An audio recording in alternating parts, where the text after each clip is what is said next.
नमस्कार साथियों। डिक्टेशन 100 शब्द प्रति मिनट की गति से बोली जाएगी। डिक्टेशन ठीक 5 सेकंड बाद स्टार्ट होगी।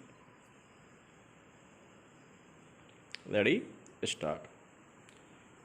सर्वोच्च न्यायालय ने भी अनुच्छेद 19 के अंतर्गत सूचना के अधिकार पर बल देते हुए इसे मौलिक अधिकारों के दायरे में शामिल किया है, जिससे कोई भी नागरिक लिखित आवेदन कर सूचना मांग सकेगा। आवेदक को वह सूचना अंग्रेजी या हिंदी अथवा स्थानीय भाषा में उपलब्ध करा दी जाएगी।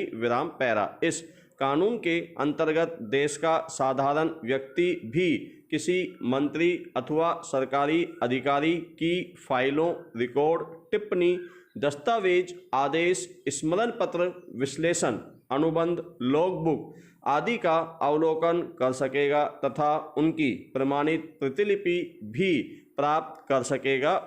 उसे केवल फोटोकॉपी का खर्चा देना होगा। निर्धनता रेखा के नीचे जीवन यापन करने वाले व्यक्तियों को सूचना प्राप्त करने हेतु न्यूनतम खर्च भी नहीं देना होगा।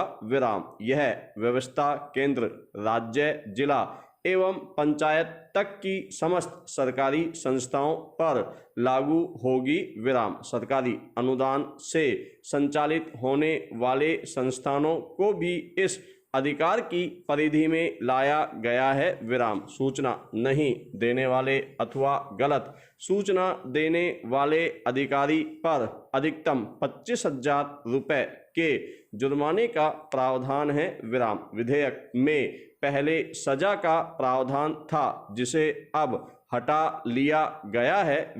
जीवन, मृत्यु अथवा व्यक्तिगत स्वतंत्रता वाले मामले में सूचना 48 घंटे में ही देनी अनिवार्य होगी।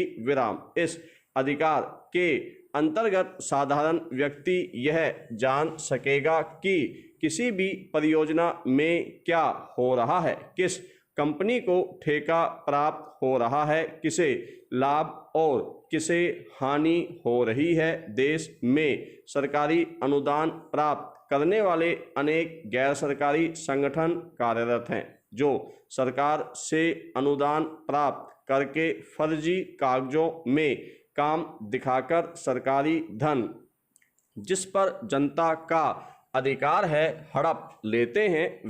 अब इन समस्त गैर सरकारी संगठनों को भी इस अधिकार की परिधि में लाया गया है। किस सरकारी संगठन में पैसा कैसे और कहां खर्च हो रहा है, इसका हिसाब किताब अब प्रत्येक नागरिक प्राप्त कर सकेगा। संपूर्ण विश्व में सूचना के अधिकार को मान्यता प्रदान की गई है। संयुक्त राष्ट्र संघ द्वारा जारी मानवाधिकारों की विश्व घोषणा 10 दिसंबर 1948 में भी सूचना के अधिकार की महत्ता को स्वीकार किया गया है। स्वीडन, जर्मनी, नॉर्वे, डेनमार्क, संयुक्त राष्ट्र अमेरिका, कनाडा जैसे विकसित देशों में सूचना के अधिकार को विधिक मान्यता प्रदान की गई है। इन देशों में प्रत्येक नागरिक उचित मूल्य चुकाकर सरकारी दस्तावेजों की प्रतिलिपि हासिल कर सकता है। साथ ही किसी अधिकारी द्वारा ऐसे दस्तावेजों को उपलब्ध कराने से मना करने की स्थिति में न्यायालय या किसी उच्च प्राधिकारी के समक्ष अपील भी कर सकता है। भारत में सूचना के अधिकार की मांग को जन्म देने में सर्वोच्च न्यायालय के कुछ न्यायिक निर्णयों की महत्वपूर्ण भूमिका रही है। भारतीय संविधान में अनुच्छेद 19 उपधारा 1 उपधारा क के अधीन सभी नागरिकों को विचार, अभिव्यक्ति तथा संप्रेषण की स्वतंत्रता प्रदान की गई है, जो युक्तिसंगत निबंधनों के द्वारा सीमित है। SP गुप्त बनाम भारत संघ, हमदर्द दवाखाना बनाम भारत संघ, राजनारायण बनाम उत्तर प्रदेश सरकार तथा इंडियन एक्सप्रेस न्यूज़पेपर बनाम भारत संघ 1985 जैसे मामलों में सर्वोच्च न्यायालय द्वारा सूचना प्राप्ति के अधिकार को मूल अधिकारों का ही अंग माना गया है। विराम पैरा। भारत में आपातकाल के उपरांत सूचना के अधिकार की मांग तीव्रतर होती गई। विराम सूचना के अधिकार की मांग पर विचार हेतु 1978 में द्वितीय प्रेस आयोग का गठन किया गया, जिसके अध्यक्ष न्यायमूर्ति पी.के. गोस्वामी थे। विराम 1996 में भारतीय प्रेस परिषद द्वारा सरकार को सूचना के अधिकार का विधेयक प्रारूप पेश किया गया, जिस पर विचार करने के लिए H.D. शौरी की अध्यक्षता में एक समिति नियुक्त की गई। विराम इस समिति ने 1997 में एक संशोधित विधेयक का प्रारूप पेश किया, जिसमें सूचना के अधिकार को सूचना की स्वतंत्रता में परिवर्तित कर दिया। विराम इस प्रारूप में सरकारी अनुदान प्राप्त कंपनियों, संस्थाओं, न्यासों व सहकारी संस्थाओं को ही सूचना उपलब्ध कराने हेतु उत्तरदायी माना गया है। विराम साथ ही सूचना उपलब्ध न कराने की दशा में किसी अधिकारी को दंडित भी नहीं किया जा सकता। विराम इस प्रकार उक्त विधेयक का प्रारूप सूचना के अधिकार की गारंटी प्रदान करने में असमर्थ माना गया है, किंतु नया विधेयक इस संदर्भ में सक्षम है। विराम भ्रष्टाचार के मकड़जाल में फंसी भारतीय राजनीतिक व्यवस्था में सूचना का अधिकार एक क्रांतिकारी कदम साबित हो सकता है। विराम जो प्रशासन में पारदर्शिता एवं संश्लेषण को संवर्धित करेगा। विराम पैरा। जिन राज्यों में पहले से इस संदर्भ में कानून बने हैं, वहां वे भी रहेंगे, वह यह कानून भी काम करेगा। विराम इसके अतिरिक्त अब गरीबी रेखा से नीचे रहने वालों को सूचना पाने के लिए कोई फीस नहीं देनी होगी। विराम अब सूचना नहीं देने पर जुर्माने का भी प्रावधान किया गया है। विराम सुरक्षा एवं खुफिया विभागों से संबंधित कर्मियों को भी इसके दायरे में लाया गया है। विराम भ्रष्टाचार और मानवाधिकार उल्लंघन के मामलों में एक प्रक्रिया से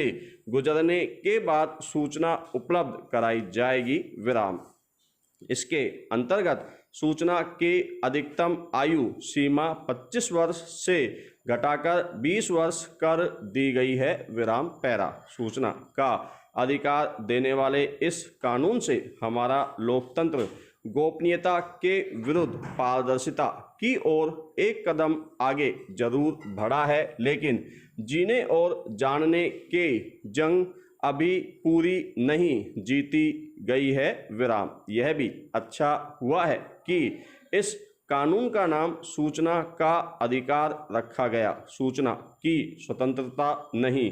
अर्थात इस कानून के माध्यम से लोगों को मात्र स्वतंत्रता ही नहीं दी गई है, बल्कि उन्हें अधिकार संपन्न भी बनाया गया है। विराम लेकिन इस कानून में जिन क्षेत्रों की सूचनाओं को न देने या प्रतिबंध के दायरे में रखने की बात कही गई है, वह कानून की मूल आत्मा को ही खंडित कर देता है। विराम उदाहरण के लिए ऐसी सूचना जिसको देने से भारत की संप्रभुता, अखंडता, राज्य की सुरक्षा, रणनीति, वैज्ञानिक या आर्थिक हितों तथा विदेशों से संबंध पर प्रतिकूल प्रभाव पड़ता है, को सार्वजनिक नहीं किया जा सकेगा। विराम पैरा। इस अधिनियम एवं अधिकार को यदि प्रभावी ढंग से लागू किया जाए तो देश एवं देशवासियों को भ्रष्टाचार में आकंठ डूबी राजनीतिक व्यवस्था एवं नौकरशाही से निजात मिल सकती है तथा पारदर्शी प्रशासन की स्थापना हो सकती है। लेकिन यह तभी संभव है जब देश के समस्त नागरिकों को इस योग्य बनाया जाए कि वे अपने इस अधिकार का प्रयोग कर सकें विराम। साथ ही शिक्षित नागरिकों में प्रशासनिक एवं राजनीतिक सहभागिता बढ़ाने का प्रयास करना होगा विराम। इस अधिकार को आम आदमी तक पहुंचाने के लिए संचार माध्यमों, टेलीविजन, रेडियो, समाचार पत्रों, पुस्तकों आदि का प्रभावी उपयोग करना होगा विराम पैरा।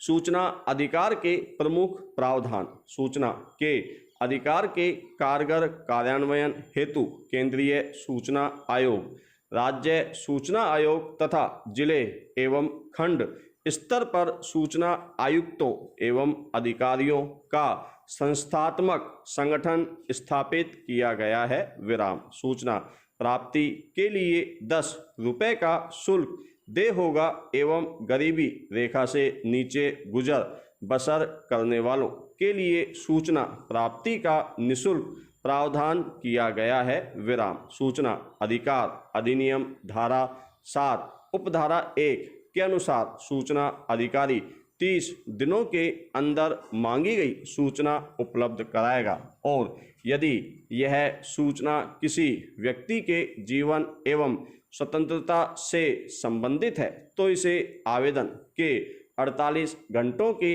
भीतर प्राप्त किया जा सकता है विराम। सूचना अधिकार अधिनियम के प्रावधान केंद्र, राज्य, स्थानीय निकाय, सार्वजनिक उपक्रमों, स्वयंसेवी संगठनों सभी पर लागू होंगे विराम। यदि सूचना अधिकारी या अपील अधिकारी विहित समय में सूचना उपलब्ध नहीं करवाता है या आवेदन पत्र बिना युक्तियुक्त कारण के निरस्त करता है तो अधिनियम की धारा 20 के अंतर्गत ऐसे अधिकारी को 250 रुपये प्रतिदिन एवं अधिकतम 25,000 रुपये के जुर्माने का प्रावधान है विराम पैरा। सूचना अधिकार अधिनियम की धारा 24 के अंतर्गत खुफिया विभाग, वैज्ञानिक शोध विभाग, परमाणु एवं उपग्रह विभाग जो राष्ट्रीय सुरक्षा व्यवस्था से जुड़े हुए हैं को इस अधिनियम के दायरे से बाहर रखा गया है विराम। धन्यवाद साथियों।